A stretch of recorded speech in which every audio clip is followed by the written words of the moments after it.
அனைத்து எம்ஜிஆர் பக்தர்களுக்கும் ரசிகர்களுக்கும் சின்ன வேண்டுகோள் வைக்கிறேன். புரட்சித் தலைவரை எல்லாரும் நடிகராக பார்த்துருப்பாங்க, சமூக சேவகராக பார்த்துருப்பாங்க, முதலமைச்சராக பார்த்துருப்பாங்க, பல வள்ளலாக பார்த்துருப்பாங்க.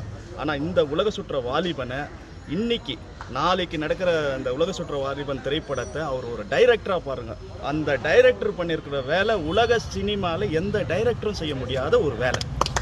ஏன்னா புரட்சி தலைவரை இது வரைக்கும் நடிகராக பார்த்த ரசிகர்கள் அனைவரும் நாளையிலேருந்து உலக சுற்ற வாலிபனை ஒரு மிகப்பெரிய இயக்குனராக அவர் இந்த படத்தை எப்படி ஷாட் வச்சிருக்கிறாரு, எந்த டெக்னாலஜியும் இல்லாத காலத்தில் இந்த படத்தை எவ்வளோ அட்வான்ஸாக இன்னொரு 200 வருஷத்துக்கு முன்னால் கூட இந்த படத்தை போட்டு பார்த்தா கூட அவ்வளோ டெக்னாலஜியாக இந்த படத்தை பண்ணியிருக்காரு. நன்றி, வணக்கம். வாலிபன் படம் இன்னைக்கு புரட்சி தலைவர், தாரை தலைவர், புரட்சி தலைவர் ₹1 மக்கள் படத்தை பார்க்கணும், இந்த உலகமே பார்க்கணும்னு சொல்லி புரட்சி தலைவர் கண் விழிச்சு இரவு பகல் என்று பாராமல் இந்த படத்தை எடுக்கணும்.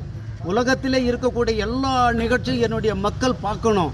அது ₹1 உலகத்தை பார்க்க முடியாது, ஆனால் அந்த உலகத்தை மக்கள் மத்தியில் ₹1 நான் காட்டணும்னு சொல்லி புரட்சி தலைவர் தமிழ்நாட்டில் அந்த படம் உலக சுற்றும் வாலிபன் படம் ஓடுறதுக்கு விடாத காரணத்தினால் புரட்சி தலைவர் அன்றைய காலகட்டத்தில் இந்திரா காந்தி அம்மையாரை பார்த்து இந்த படம் ஓட வேண்டும், என்னுடைய மக்கள் ₹1 இந்த உலகத்தை பார்க்கணும், நான் அந்த உலகத்தை பார்க்கறதுக்காகத்தான் கோடிக்கணக்கு செலவு பண்ணி இந்த படத்தை எடுத்திருக்கிறேன், இந்த படம் ஓடணும், இந்த படம் தமிழ்நாட்டில் வால் போஸ்ட்டு தேவையில்லை, இந்த படம் இந்தியாவில் எங்கே வேணாலும் ஓடலான்னு அங்கீகாரம் பண்ணி அவங்களுக்கு பர்மிஷன் வாங்கி கொடுத்த இந்திரா காந்தி அம்மையார் அன்னைக்கு அந்த அம்மாவுக்கும் நாங்கள் நன்றி சொல்ல கடமைப்பட்டிருக்கோம். இன்றைக்கு புரட்சி தலைவர், தானை தலைவர், புரட்சி தலைவருடைய படங்கள் அவர் ஒவ்வொரு இமழும், ஒவ்வொரு நடிப்பும், ஒவ்வொரு புறமும் எந்த நடிகனுக்கும் இல்லாத ஒரு தங்க தலைவன், தானை தலைவன், புரட்சி தலைவன். அவருடைய ரசிகர் அத்தனை பேருக்கும் என்னுடைய அன்பு வணக்கம், வணக்கம், வணக்கம்.